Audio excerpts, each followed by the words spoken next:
Hello everyone, I thought I should make a video about finite element method.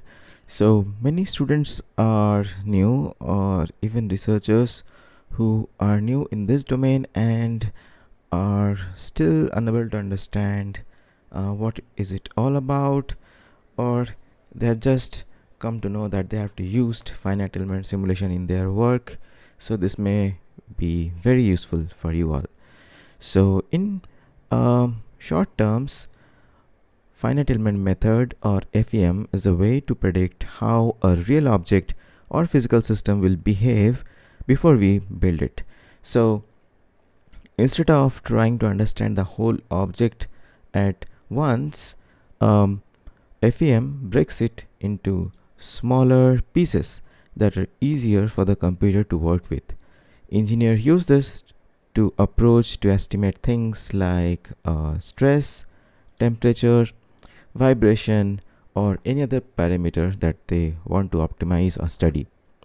For example, in this image you can see this is kind of probably a industrial part or system where maybe you want to study the stress or something like that.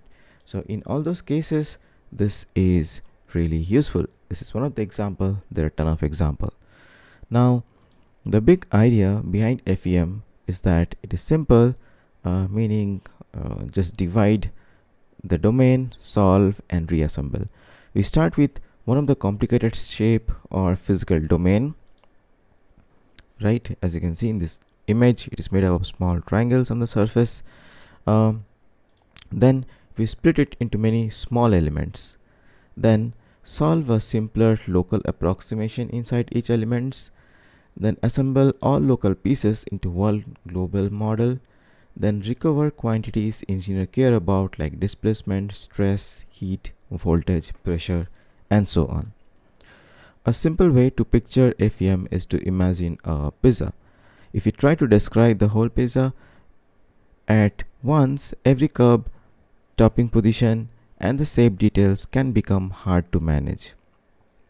In the same way, one giant equation becomes awkward when the real geometry is complex. A small local change are difficult to track clearly, but when the pizza is cut into slices, each slice is easier to understand.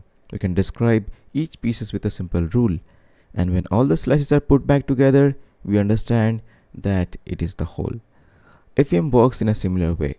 Understand small parts and then combine to understand the full object. Now, engineers use FEM in many practical areas. In structures, it helps predict stress, deform in bridges, brackets, frames, machines. For heat transfer, it helps show how heat moves through batteries, electronics, motors, enclosures. It is also be used for fluid flow, coupled multiphysics problems such as cooling systems or process equipments. FEM is useful for studying vibration and natural frequencies so engineers can avoid resonance and fatigue. It is also helpful for electric and magnetic field in motors, packages, circuit boards, and sensors.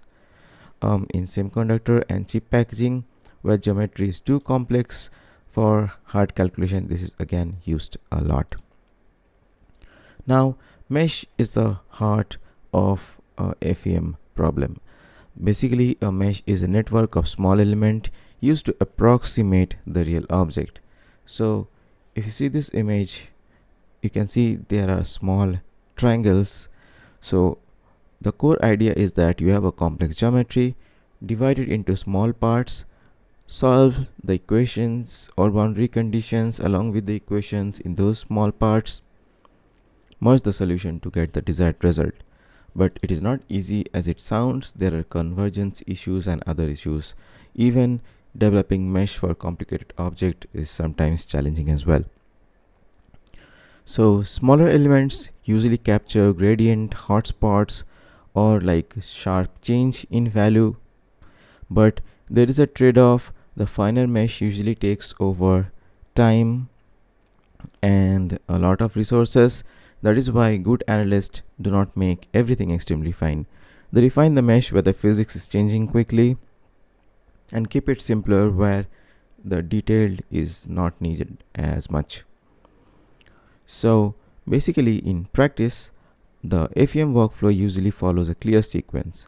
First comes the geometry. You import or create the shape because that defines what will be simulated. Then comes the mesh, where the shape is broken into smaller elements, turning the domain into pieces, and the computer solves it. After that, you define the physics by assigning materials and boundary conditions, which tells the model what the real world is doing. Then the solver solves the equation to compute the unknown values. Finally, in post-processing, the raw numbers are turned into useful engineering values like contour plots, deformed shapes.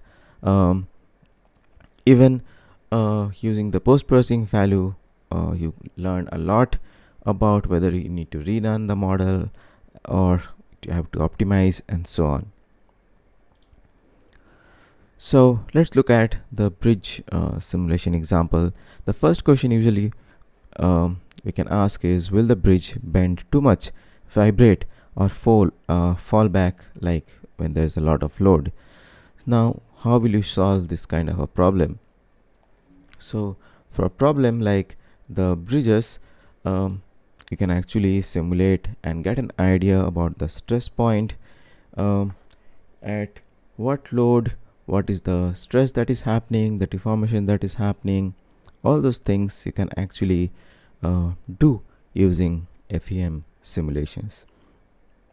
So you can improve the design digitally before spending a lot of money on fabrication and testing. So this is one of the main reason where people simulate in large-scale industrial domains. So why FEM matters? If you look at the points, like we can have more prototype cycles, higher material waste, like if you build first and learn, late discovery of weak points, because if you build first, then you have to work a lot, greater safety and schedule risk, harder to compare many designs. Whereas if you simulate first, you catch the problem before it is fabricated, you reduce the time, money, and material use, you can explore many designs ideas quickly, you can improve safety margins, reliability, arrive at a physical testing with better designs. Now basically, in short, well, this is too much approximated, but ideally we are just solving a matrix equation mathematically, where we find the eigenvalues and then the processes go on. So next time you see a colorful engineering contour plot, remember what is happening underneath. The real object was broken into small solvable pieces. The computer assembles the physics, and the result becomes the picture engineer can act on. That's the practical power of finite element method. I thought this short video was useful. If it did, give a like. Thank you for watching. We'll see you in the next video.